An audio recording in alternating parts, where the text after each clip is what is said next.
Hello, welcome to Clarity Design. We're in Photoshop CS 5.5 and we're just going to have a very quick look at how we can make brushes and how we can have a bit of fun with them creatively. People can download brushes from online and you can install brush presets, so you might have a big pile of them that you download online, and they're fairly easy to load in. Those brushes files are fairly easy to load in just in this little menu here, that little arrow there.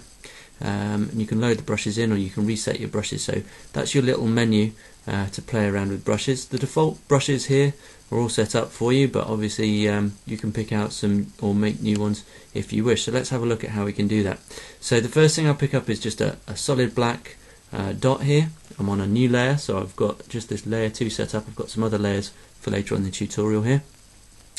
And the first thing I'm going to do is just reduce the size of that down.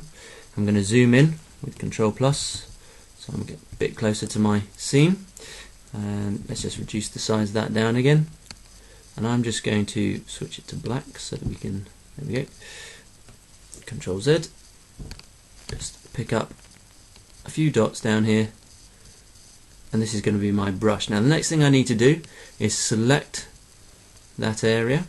Now probably the best way of doing that, instead of selecting a rectangle, is to go over here, Control and click, and we should pick up the selection. You can see the little erase section there. I'm not going to worry about that too much, so it should pick up the selection, providing you click on the image itself on the layer, the image icon on the layer, and not the layer 2 there.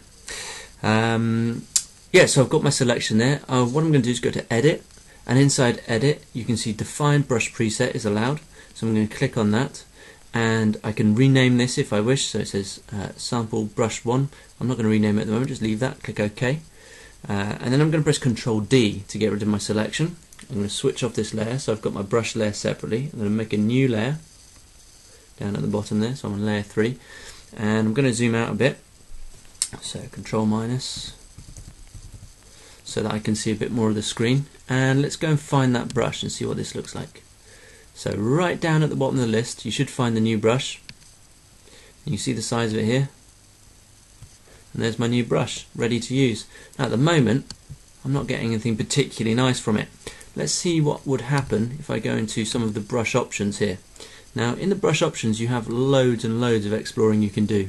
Just simply look at that shape dynamics has been switched on. I've got pen pressure due to my tablet that I'm using here. I've got pen pressure and I've got a size jitter on it. And all of a sudden that simple brush that I made is now becoming much more interesting to use. So down in transfer I've also got opacity, which is set to pen pressure, and I can start to make very interesting looking shapes and patterns. Let's just go into here and just switch it to fade, because I'm aware that lots of you guys may not have the pressure sensitivity that I've got. And I can change that fade and the distance. I can play around with this until I'm happy with the brush and the effect I'm getting. I'm going to switch that layer off and just show you how to make another brush. Now this pattern came in from, let's just zoom out on that, Control minus. So this pattern came in from Illustrator, and I'm just going to turn that pattern into a brush. So as I brought it in from Illustrator, you can see the edges are really nice and clean.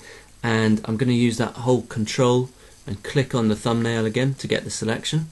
I'm going to go back into Edit and Define Brush Preset. And there's my sampled brush, and there it is down in the options now. And let's go and make a brand new layer at the top. There's my new layer, and switch off this one. Control D to get rid of the selection, and I'm ready to start placing this patterned area into my scene. You can see how I can start playing around with these patterns now, looking like they're joining them together and generating some more interesting shapes and patterns. I leave that where it is, and I'm going to switch on maybe another layer. Let's bring that Rolex layer right up to the top. You see now these patterns in the background are generating something more interesting for me.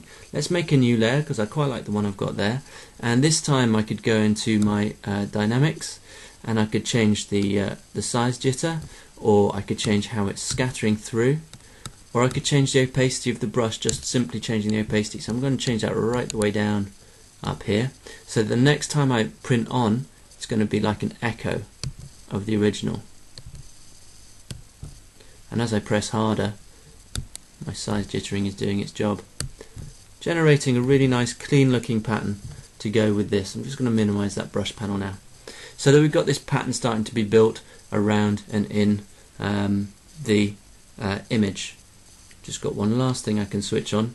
Here I've got a patterned texture here with a bit of fabric. Let's bring that up just above this layer, and let's change how that is mixing in with the pattern brush that I put in. And I can play around with this until I'm pretty happy with what's going on. So I've got overlay, soft light. I'm just pressing up and down arrows here, hard light. So I can keep going through until I find something that I really like.